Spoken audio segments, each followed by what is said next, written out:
A paz do Senhor Jesus, seja bem-vindo ao nosso canal. Nesse vídeo traremos para você, professor, aluno, nosso amigo que nos acompanhe, instruções para o preparo da lição bíblica do próximo domingo, dia 29 de agosto de 2021. Desde já que o Senhor ilumine a sua vida e que você tenha um bom preparo de aula para a sua classe, em nome de Jesus. Lição 9, o reinado de Joás. Esse é o tema da lição deste próximo domingo, 29 de agosto de 2021. Então, professor, o objetivo geral, como temos já pontuado em vídeos anteriores, a estrutura de cada lição, ela traz para nós um objetivo geral e objetivos específicos. Portanto, para esta lição, Reinado de Joás, nós temos um objetivo geral. Esse objetivo é afirmar para o aluno que o pecado leva o homem à ruína. Esse é o propósito principal, esse é o objetivo geral para essa lição, afirmar que o pecado leva o homem à ruína. Iremos ver ao longo da lição o livramento de Joás, certo? A restauração do templo e a sua ruína, sua queda, a sua ascensão ao governo e o seu declínio do governo de maneira desonrosa devido à sua escolha pela idolatria que ele abraça após a morte do sacerdote Joiada, que tanto o instruiu, o orientou a andar nos caminhos do Senhor, mas que após a sua morte ele não mantém-se nos caminhos em que aprendeu a andar, seguindo após a idolatria, e sendo essa a causa do seu declínio, do seu governo, do seu declínio moral, que o leva à ruína. Então, professor, para a próxima lição, do próximo domingo, a lição de número 9, o reinado de Joás, o objetivo geral que temos aqui é afirmar para o aluno que o pecado leva o homem à ruína. Amém? Deus nos ajude ao longo dessa lição a inculcarmos no aluno essa verdade bíblica fundamental. Primeiro ponto, o livramento de Joás.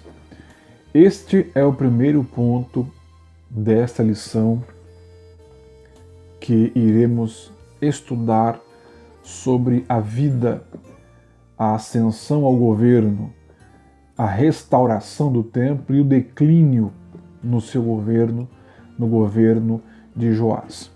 Primeiro ponto, o livramento de Joás. Para esse ponto, nós temos um objetivo específico. Professor, atente-se sempre para os objetivos da lição. O objetivo geral, que já apresentamos, e para os objetivos específicos que estão inseridos, que são o objeto, que são o objetivo em cada ponto. Neste primeiro ponto, o livramento de Joás, nós temos, portanto, um objetivo específico, que é o de apontar o livramento de Joás das mãos de Atália. Nos lembremos de uma coisa. O contexto nos mostra que havia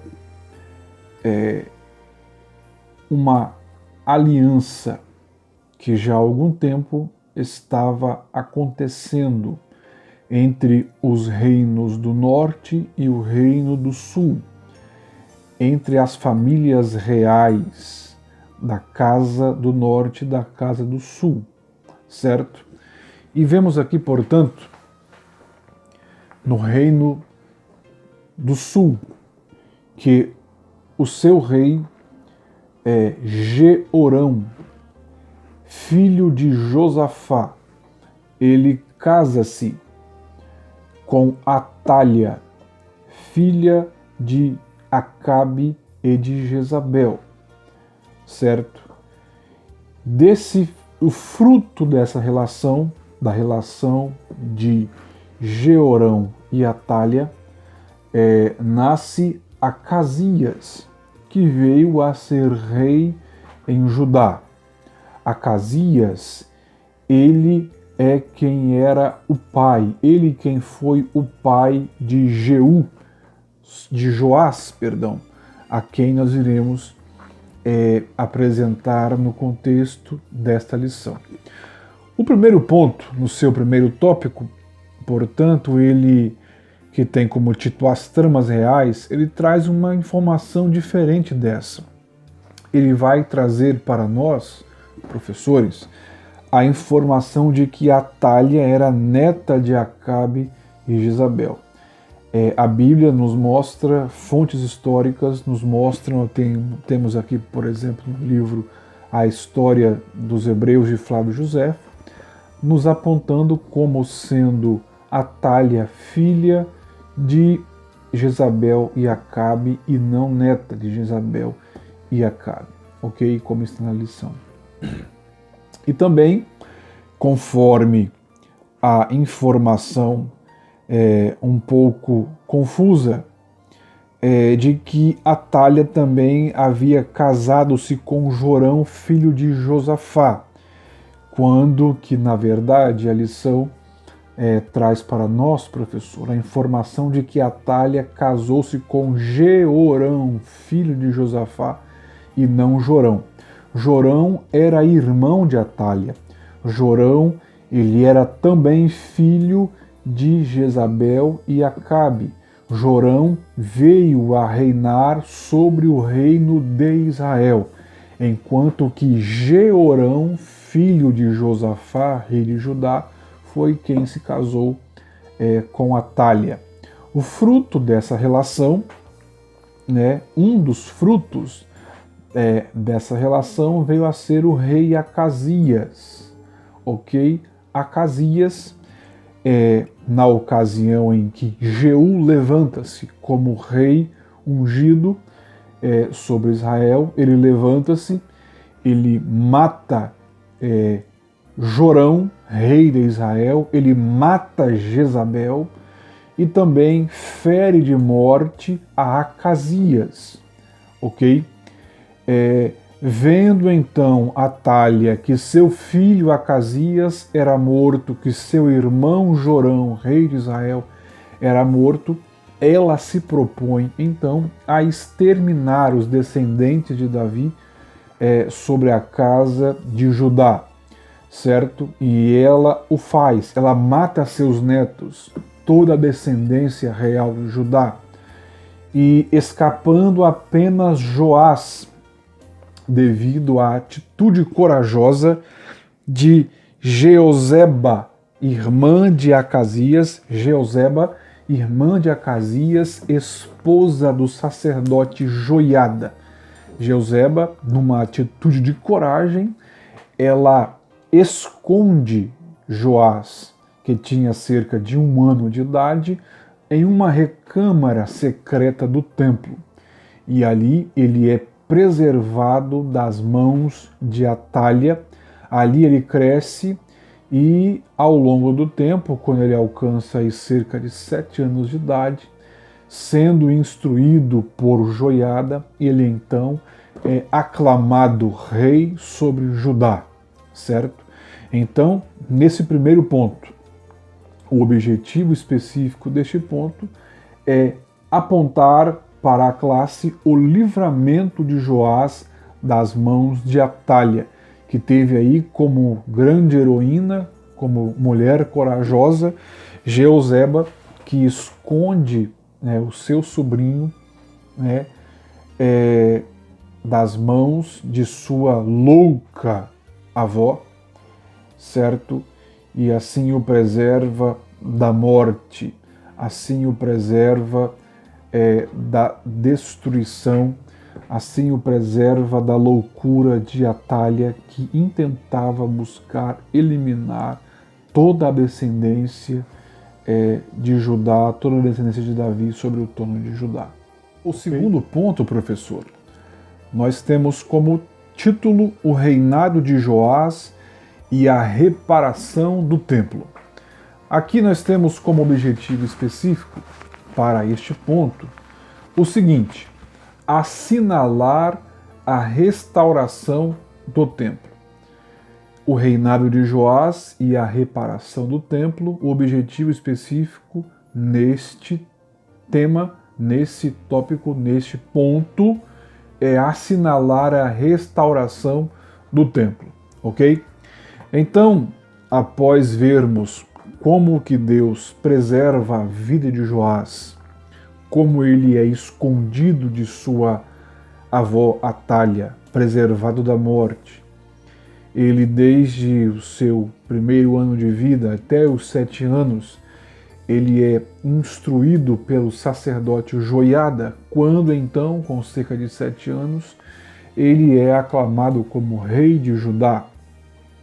E após a sua aclamação, então ele lidera, com o auxílio de Joiada, a restauração, né, da estrutura do templo, que havia ficado abandonado durante alguns anos, durante o governo de Atália. Havia sido abandonado. As pessoas em Judá estavam agora dando atenção ao culto idólatra a Baal e haviam esquecido o templo do Senhor. Suas fendas estavam abertas, né? A sua decoração havia sido corrompida, o tempo havia agredido a estrutura do templo. Então, quando Joás ele assume o governo com auxílio de Joiada, ele então promove uma grande reforma no templo.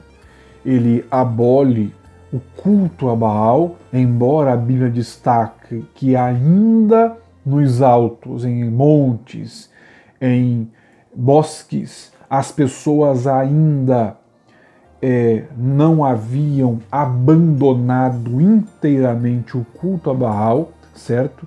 Em locais específicos, a Bíblia pontua como altos. Em alguns lugares as pessoas ainda queimavam incenso, ok? Mas Joás, com o auxílio de Joiada, estavam promovendo um grande avivamento em Judá. Eles haviam eliminado os centros, os altares de Baal, os seus templos, e então estavam reformando o templo do Senhor em Jerusalém, que havia sido abandonado. No entanto, para que tal obra, né, viesse a ser concluída a efeito, havia a necessidade da contribuição do povo para que toda a despesa, tanto de materiais quanto de mão de obra, pudesse ser suprida.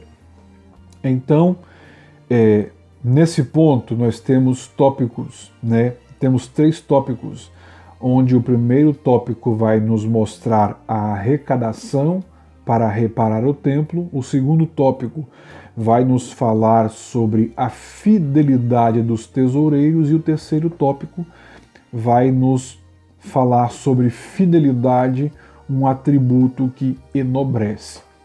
É interessante pontuar isso aqui para os alunos, quanto à arrecadação de ofertas, de recursos para investirem na reestruturação do templo, mas também pontuar que a gestão, né, a administração dessa arrecadação foi fiel, foi feita de maneira transparente, fiel e integralmente direcionada para as obras de restauração do templo, tanto quanto à aquisição de recursos, quanto ao pagamento das despesas de mão de obra, com exceção, né, das ofertas que eram levadas ao templo, né, ofertas pela culpa, pelo pecado, que eram partes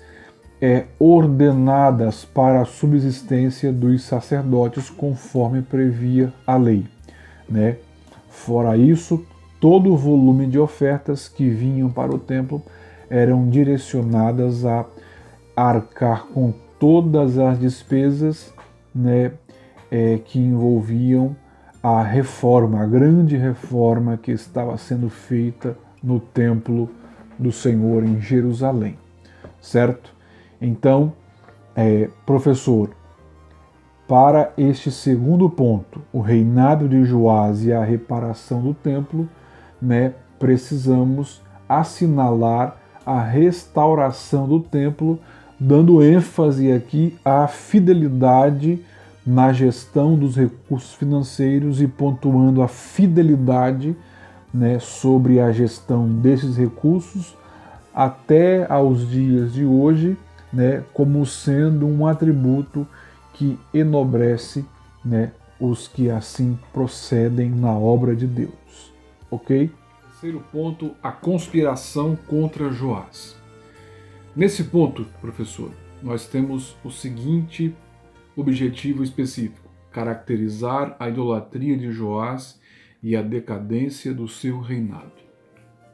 Joás, após o seu sucesso em ter ascendido ao trono, tendo sido livrado por Deus de Atália, após a promoção de reestruturação, reedificação, reforma que ele promove no templo do Senhor, ele prospera enquanto Joiada, o sacerdote, seu tio, esteve com ele, o aconselhando, o orientando quanto aos cuidados com a lei do Senhor e os seus caminhos. Após a morte do sacerdote, Joás passa a aconselhar-se com os príncipes de Judá, que, consequentemente, aos poucos, Joás afasta-se dos caminhos do Senhor.